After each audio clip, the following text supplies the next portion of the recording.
Hello बंधुरा आज के तुम्हारे आमी गाठी कचुर रान्ना देखाबो। देखो एकदम सहज एकटी रेसिपि इलिश माछेर माथा दिए गाठी कचुर तरकारी। चलो ताहले देखि रेसिपिते की लागछे आमार। एखन देखो गाठी कचु आमी केटे रेखेछि, इलिश माछेर माथा आमी नुन हलुद दिए भेजे रेखेछि। एखाने आछे लंका गुड़ो, भाजा जिरे गुड़ो और धने गुड़ो, नुन हलुद गुड़ो और एखाने आमी कचुटाके तरकारिटाके फोड़न देওয়ার জন্য আমি এখানে নিয়েছি লঙ্কা আর গোটা জিরে। देखो प्रथमे आमी कड़ाईटा दिए दिलाम गैसे, गैसटा धरिए दिलाम।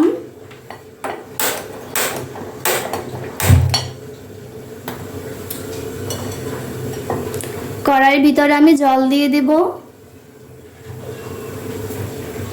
गाठीटा सिद्ध होते एकटु समय लागবে, ताई एकटु बेशी परिमाणे जल दिए देब। गैसेर आँचटा बाड़िए देब।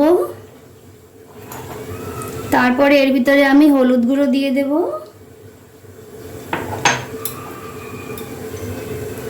लंका गुड़ो और गाठीटाय आमार जतटा परिमाण नुन लागবে तत परिमाण आमी नुन जलेर भितरे दिए देब।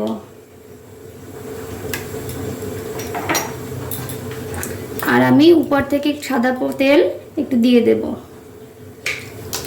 এখন জলটা আমার ফুটে উঠবে সেই পর্যন্ত আমাকে অপেক্ষা করতে হবে। জলটা ফুটে উঠেছে, এর ভিতরে আমি কেটে রাখা গাঠিগুলো দিয়ে দেব।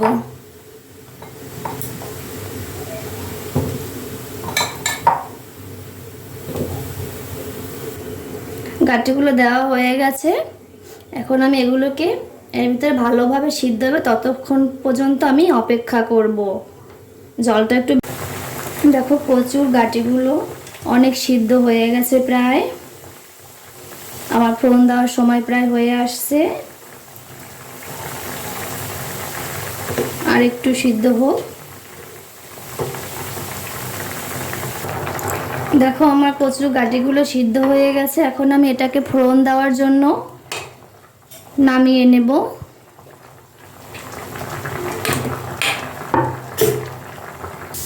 দেখো গাঠিগুলো আমি নামিয়ে নিয়েছি আর কড়াইটা গ্যাসে আবার বসিয়ে দিলাম।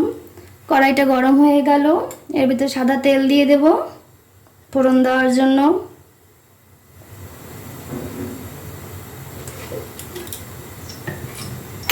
এর ভিতরে আমি গোটা জিরে দিয়ে দেব,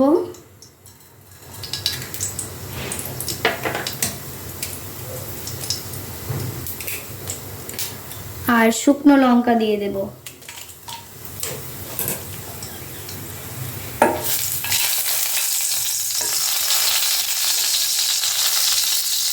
देखो আমার লঙ্কা আর জিরে দুটোই লাল লাল হয়ে গেছে। আমি এরপর তখন গাঠিগুলোকে ঢেলে দেব। তারপরে আমি ভেজে রাখা সেই ইলিশ মাছের কাঁটাগুলো আমি দিয়ে দেব। একটু নাড়াচাড়া করব, তারপর ভালোভাবে ফুটে উঠবে। দেখো কচুর গাঠি তরকারিটা আমার ফুটে উঠেছে। এর উপর দিয়ে আমি ভাজা জিরে গুঁড়ো ছড়িয়ে দেব।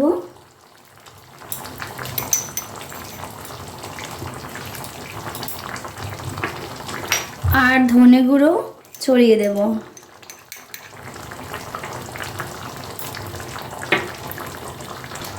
দেখো আমার কচুর গাঠি তরকারিটা হয়ে গেছে। আমি এটাকে এখন নামিয়ে নেব।